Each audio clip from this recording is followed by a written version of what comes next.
Hey, this is Matt from InvestiQuant. Today is Thursday, June 8, 2023. Yesterday, the markets pushed higher off the open. We made a higher daily high and then rolled over and tested down near yesterday's low, or the day before yesterday's low. Did not quite breach it, but closed down near the lows of the session. So an early test higher that failed and closed weak. We're going to take a look at that price action pattern here in Discover and see what's happened following that. So I've selected all four instruments. Our setups based upon entering long at 9:30 a.m. Eastern Time, exiting at 4:15 p.m. Eastern Time. Now for this study, the opening direction does matter. I'm going to go to opening filters. I'm going to click on gap up because the gap up version is more interesting. We're trading right at prior day's closing price, so I have no idea which way we'll go. But this one's a little bit more interesting to look at, so we'll take a look at that one.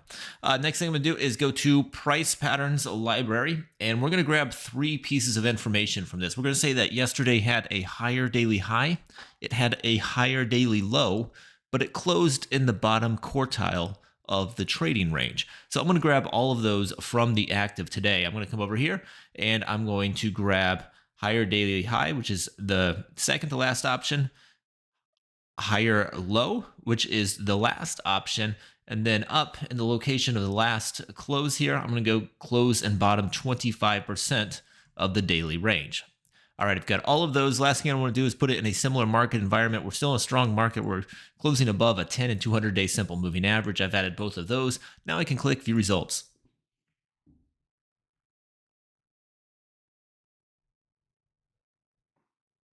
And here we go. These are the results based upon entering the market long at 9:30 a.m. Eastern Time, exiting at 4:15 p.m. Eastern Time, when you were gapping up after a day that had a higher high, a higher low, but closed in the bottom quartile of the range in a bull market environment.